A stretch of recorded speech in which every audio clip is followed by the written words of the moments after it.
नमस्कार, भारत लाइव देख रहे हैं आप। जैसा कि आप सभी जानते हैं कि बिहार की राजनीति में जितनी उथल पुथल मची हुई है, उसके केंद्र में दो लोग बहुत तेज़ी से आगे बढ़ रहे हैं। पहला तो नीतीश कुमार जी और दूसरा जीतन राम मांझी। ये दोनों ही बिहार के पूर्व मुख्यमंत्री रहे हैं और इनका सीधा टक्कर बिहार के पूर्व मुख्यमंत्री रहे लालू और राबड़ी परिवार से है। इतना ही नहीं, अब तो लालू प्रसाद के पुत्र तेजस्वी यादव नेता प्रतिपक्ष हैं और लगातार नीतीश कुमार के सामने खड़ा होकर के चीज़ों को रख रहे हैं और अपनी बातों को जनता के बीच में पहुंचा रहे हैं। इस बीच में कई घटनाएं हुई।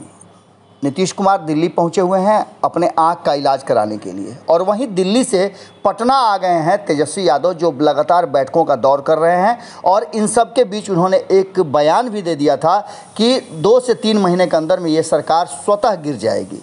अब इनके पीछे क्या तर्क थे उनके, ये तो हम आपको बताएंगे ही, लेकिन उससे पहले आपको बता दें कि इन सब बातों को लेकर के उनका जो सबसे पहला इशारा और निशाना था वो था कि कहीं ना कहीं एनडीए के भीतर सब कुछ ठीक ठाक नहीं चल रहा है। शुरू से ही नीतीश कुमार जी भारतीय जनता पार्टी के साथ रह करके घुटन महसूस कर रहे हैं और असहज हैं। भारतीय जनता पार्टी के देख रेख में या भारतीय जनता पार्टी के असहयोग के कारण बिहार पिछड़ रहा है, और ऐसी स्थिति में नीतीश कुमार का ग्राफ लगातार गिर रहा है, जिसकी कई बार जो चर्चा है वो और गुस्सा दिखा चुके हैं जीतन राम मांझी।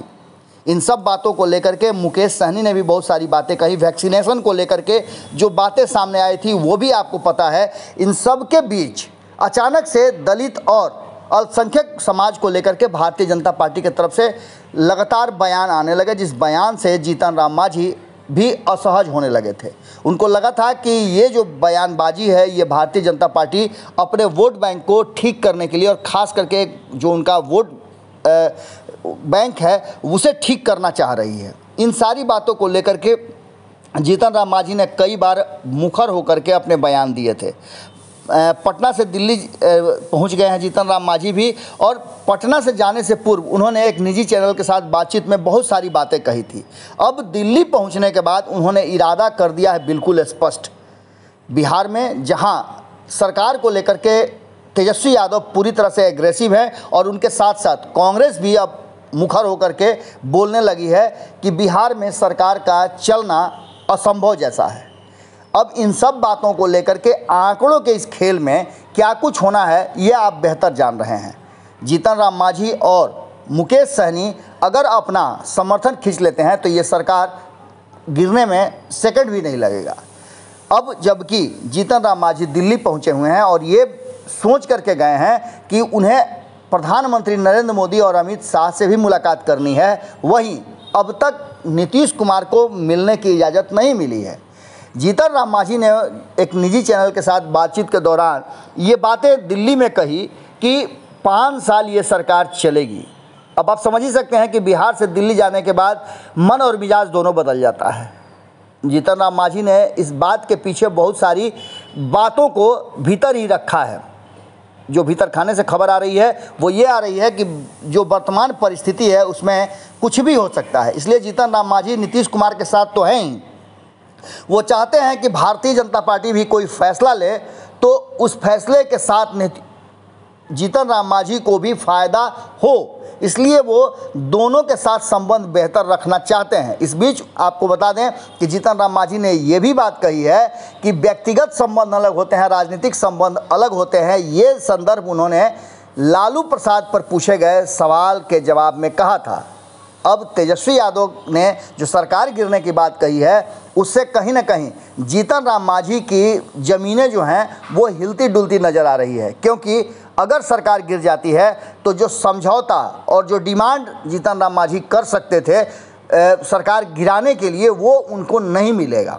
ऐसी स्थिति में जीतन राम मांझी पूरी तरह से अपने आप को तैयार कर रहे हैं कि उन्हें क्या करना है। दिल्ली से लौटने के बाद जब नीतीश कुमार और जीतन राम मांझी पटना आएंगे तो निश्चित रूप से बड़े राजनीतिक उथल पुथल की संभावनाएं व्यक्त की जा रही हैं। जीतन राम मांझी ने जिस तरह से अपना इरादा स्पष्ट किया है कि वो अभी भी एनडीए के साथ हैं, लेकिन राजनीति में कब क्या हो जाए कहना मुश्किल है। इधर तेजस्वी यादव पूरी तैयारी के साथ सरकार गिराने की बात कर रहे हैं, सरकार गिरने की बात कर रहे हैं, और उसके लिए वो अपने लोगों को, अपनी टीम को तैयार भी कर रहे हैं, कांग्रेस भी साथ उनके खड़ी है। इसके अलावे कहा जाए तो वाम दलों ने तो पूरी तरह से अपने आप को महागठबंधन में बेहतर ढंग से प्रदर्शित किया है। कई ऐसे दल हैं जो साथ देने के लिए तैयार हैं। वहीं अगर जीतन राम मांझी को मौका मिलता है कि वो एनडीए से हटकर महागठबंधन जाए तो उन्हें ज़रा भी देर नहीं लगेगी। अब क्या होता है ये तो वक्त के बताएगा, लेकिन जीतन राम मांझी के बयान से ये बात पक्का नज़र आ रहा है कि वो अनिर्णय की स्थिति में हैं और जिधर खीर उधर जाएंगे फिर, ये कहावत जो लगातार कही जा रही थी, लालू प्रसाद भी कहते थे और कभी कभी इस दोहे को और इस कहावत को भारतीय जनता पार्टी भी कहती थी। अब लगता है कि उसका समय आ गया है। जुड़े रहिएगा भारत लाइव के साथ। खबरों पर हमारी नज़र है, आपकी नज़र भारत लाइव पे होनी चाहिए। धन्यवाद। अगर ये वीडियो पसंद आई और वह बिहार के राजनीति और बिहारियत से सरोकार रखेनी तो सब्सक्राइब बटन दबा के चैनल के सब्सक्राइब कर ली। ओजे एगो घंटी बा, ओकरा बटन दबा देला से कुल सटीक और मारक खबर रुआ मुफ्त में मिल जाई। अगर रुआ पत्रकारिता के हमनी के नया प्रयोग में सहयोग कर चाहतानी तो ज्वाइन बटन दबा दी। पेटीएम नंबर नोट कर ली 9386816700। धन्यवाद।